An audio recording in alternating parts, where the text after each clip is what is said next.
violence. कि शकीला ने कहा है कि heterogeneous idea they are combined or clubbed together.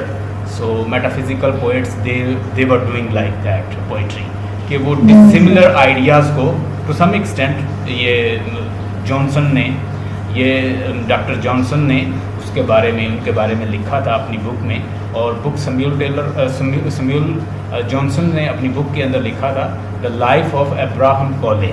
जब उसने थॉरली उसकी लाइफ लिखी मेटाफिजिकल पोइट्री और पोइट्स के बारे में जब कमेंट दिए तो उसने कहा कि these poets are not good poet because they are joining dissimilar idea which are not joinable. यानी ऐसे आइडिया जो ज्वाइन ही नहीं हो सकते उनको ज्वाइन करने की कोशिश करते हैं और वायलेंस के साथ करते हैं। Therefore these poets are not good poets. तो किसी और के माइंड में कुछ आइडियाज़ हैं टी.एस. इलियट के कंसेप्ट के बारे में जाते हैं यानी metaphysical. What is metaphysical? What is metaphysics? Metaphysics क्या होती है?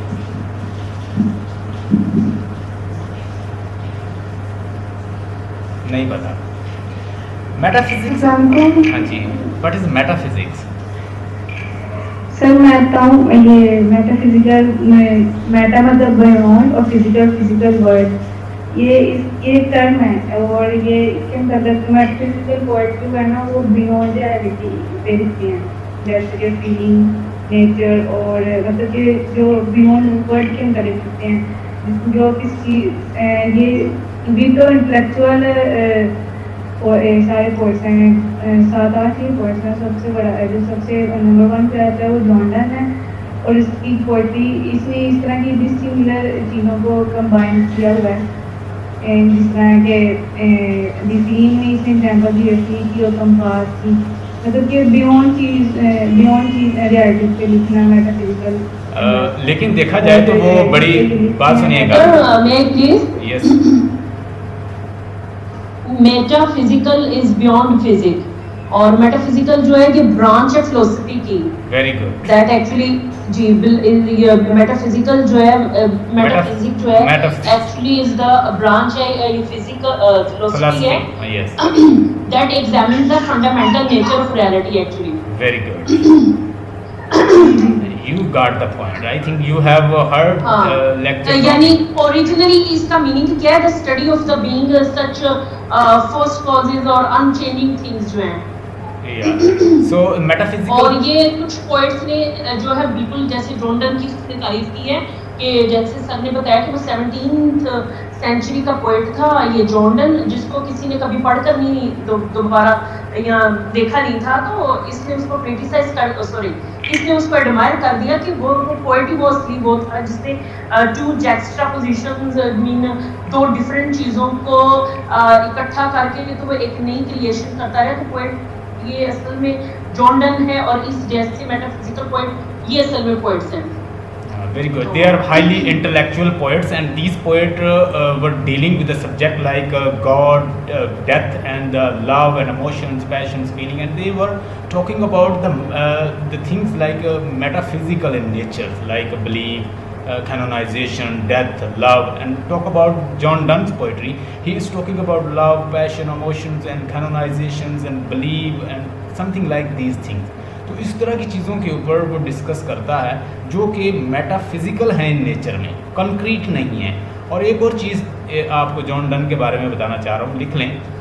Basically T.S.. इलियट ने कहा कि जॉन डन कोई सेपरेट कोई ट्रेडिशन या कोई सेपरेट एज का पोइट नहीं है। ये एलिजाबेथन जो पोइट है उन्हीं की उसी एक ट्रेडिशन या उसी एज का पोइट है। जबकि सम्यूल जॉनसन ने अपनी बुक के अंदर लिखा द लाइफ ऑफ अब्राहम कॉले की बुक, उसने बुक में लिखा कि they are the metaphysical poet and they are combine clubbing the most heterogeneous idea by violence together, so these poets are not good poet. तो टी.एस. इलियट ने कहा they are not different poet in fact from the Elizabethan poets, he is basically follower, you could say belong to the same age। Sir नहीं लिखा जा सकता, बहुत तेजी से बोल रही है, नहीं लिखा गया। अच्छा क्या बताया? जॉर्डन इज नॉट उसने कहा का पोइट है। जॉनसन ने कहा कि ये मेटाफिजिकल पोइट्स हैं और they are clubbing together most heterogeneous idea, यानी वो डिफरेंट और डिसिमिलर आइडिया को बाय वायलेंस टुगेदर उनको पुट कर देते हैं, इकट्ठा कर लेते हैं। और उसने कहा, टी.एस. इलियट ने कहा कि ये कोई डिफरेंट पोइट नहीं है, ये ना कहें कि कोई डिफरेंट एज का पोइट है, ये एलिजाबेथन ट्रेडिशन से ही ताल्लुक़ रखता है, उन्हीं पोइट्स की ट्रेडिशन से ताल्लुक़ रखता है, जैसे कि शेक्सपियर है, जैसे कि दीगर पोइट्स उस वक्त के मौजूद थे। तो कहता है ये शेक्सपियर की एज का ही पोइट है, यानी वो 16-17 सेंचुरी का ही पोइट है। लेकिन जो इनको कहते हैं कि ये कोई डिफरेंट एज का पोइट है या कोई मेटाफिजिकल एज, कोई डिफरेंट एज है, he say that it is not like that. उसने कहा अगर देखा जाए तो जॉन डन जो है वो एलिजाबेथन एज में भी आता है और वो दूसरी एज में जैकोबियन एज में भी आता है।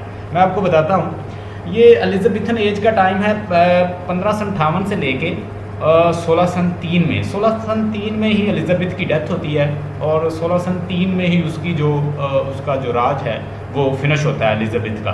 तो एलिजाबेथ की डेथ के बाद अब किसी को किंग बनना है इंग्लैंड का, तो उस वक्त किंग बनाया जाता है जेम्स वन को, जो एलिजाबेथ का रिलेटिव भी था।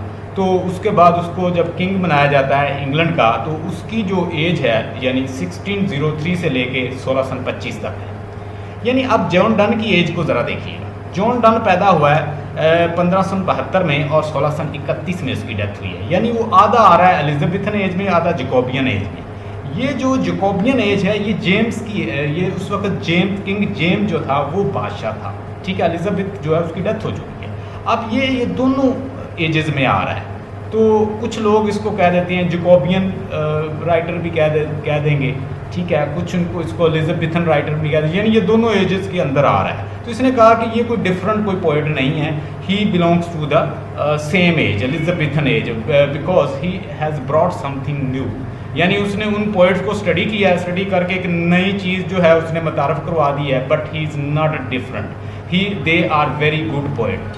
अब अब्राहम कोले ने किस तरह से, यानी अब्राहम कोले की जो बायोग्राफी लिखी थी जॉनसन ने, सैमुअल जॉनसन ने, डॉक्टर जॉनसन ने उसको इस तरह क्रिटिसाइज़ किया था। उसने कहा कि डिसिमिलर आइडिया कि कंपास जो होती है, जो मैथमेटिक्स में ज्योमेट्री में यूज़ होती है, ये और दो लवर जो हैं टू डिफरेंट थिंग्स हैं। अब ये दोनों चीज़ों को कंबाइन करना, कंपेयर करना, कहता है कि ये कोई सूटेबल नहीं है। तो इसी बुनियाद पे उसने कहा कि you and me are the two part of the compasses, as long as you will be fair I will rotate around you. जब तक तुम मेरे साथ फेयर रहोगी मैं तुम्हारे गिर्द घूमता रहूँगा। He says that it is not good comparison, so they are comparing most dissimilar things, यानी जो डिसिमिलर थिंग्स होती हैं उनको ये कंपेयर करते हैं मेटाफिजिकल पोइट्स। टी.एस. इलियट ने इनको एडमायर किया। उसने कहा कि अगर देखा जाए, अगर आप रोमांटिक एज में चले जाएं, आपको डिसोसिएशन ऑफ सेंसिबिलिटी मिलेगी, यूनिफिकेशन ऑफ सेंसिबिलिटी नहीं मिलेगी। कि कोई पोइट इतना अजीम नहीं है कि डिफरेंट और हेट्रोजीनियस आइडिया और क्वाइट डिसिमिलर चीज़ों को ले और क्लबिंग टुगेदर करके उनको एक नई थॉट के साथ इन्फ्यूज़ करके एक नई थॉट निकाल ले। कहता है अगर मैं सारे पोइट्स को देखता हूँ तो मुझे उनमें नहीं मिलता। हाँ, फिर उसने कहा कि आप रोमांटिक एज में चले जाएँ, you will not gate unification of sensibility. So these are the metaphysical poets. They have capability to have unification of sensibility. So they are taking quite different things and they are clubbing together and bringing new sense out of this. उसके बाद उसने कहा Elizabethan age में कहीं हमें मिलती है association of unification of sensibility. उसके बाद ये जैकोबियन पीरियड में कहता है हमें जॉन डन के अंदर मिलती है। उसके बाद रेस्टोरेशन पीरियड में भी कहता नहीं है हमारे पास, मिल्टन की जो एज है उसमें भी कहता है हमें कुछ नहीं मिलता। और न्यू क्लासिकल एज और मॉडर्न एज में फिर कहता है फिर हमें मॉडर्न एज में ये चीज़ मिलती है यूनिफिकेशन ऑफ सेंसिबिलिटी। उसमें कैसे मिलती है? कहता है कि इसमें डेवलपमेंट की एज है, वार की एज है, क्योटिक एज है, डिसरप्शन की एज है, इंसान जो है टू बी और नॉट टू बी की कंडीशन में है, मॉडर्न प्रॉब्लम है इंसान के साथ। So this world is all modern world is already in crumbling और क्योटिक, और फिर उसके बाद रिजन की एज है, ठीक है, लॉजिक की एज है, रेट्रिक की एज है, हर चीज़ जो है वो क्योटिक कंडीशन में है, क्वेश्चन करते हैं लोग। तो कहता है इसमें चीज़ें बिखरी हुई हैं, प्रॉब्लम्स हैं। इस प्रॉब्लम के अंदर कहता है कि हमें पोएट्स के अंदर यूनिफिकेशन ऑफ सेंसिबिलिटी मिलती है, वो कंबाइन करते हुए नज़र आते हैं डिफरेंट चीज़ों को। अगर आप फिर वो कहता है ये चीज़ उसकी बड़ी ज़बरदस्त है जो उसने कही, और वाकई ही ऐसी है। वो कहता है कि मेटाफिज़िकल पोइट्री और मॉडर्न पोइट्री नेचर में एक जैसी। अब मेटाफिज़िकल पोइट्री, जॉन डन की पोएम्स आपने बहुत पढ़ी होंगी, कहता है ये समझ नहीं आती आसान, इसको कहता है कॉम्प्रीहेंड करना आसान नहीं है। ये इतने कोई आम पोइट नहीं है कि आपकी झोली में ऐसे ही गिर पड़े कि आप एक दफ़ा पढ़ें और आपको वो आसानी से याद हो जाए। कहता है you need to make lot of hard work to get understanding. आप ज़रा मॉडर्न पोइट्स को देखें, जॉन एशबेरी को ही देख लें, अमेरिकन पोइट है, आप उसकी कोई पोइट्री उठा के देख लें, या द पेंटर पढ़ लें उसकी, या मेलोडिक ट्रेन पढ़ लें, 2 दफ़ा पढ़ें, 3 दफ़ा पढ़ें, 10 दफ़ा पढ़ें, आपको कोई नई चीज़ उसमें मिलेगी और आप परेशान रहेंगे कि वो कहता क्या है। तो क्यों ऐसा है? ये मॉडर्न पोइट्री ना फुल ऑफ सिंबलिज्म होती है, सुन लीजिए, फुल ऑफ सिंबलिज्म होती है, एक्सप्रेशनिज्म होती है, इम्प्रेशनिज्म होती है, सुरिलिज्म होती है, डाडाइज्म होती है, और मॉडर्निज्म इसके अंदर है। तो these are the characteristic and the poet will be totally confused while writing poetry. Poet भी आपको कन्फ्यूज से लगेंगे, जैसे आप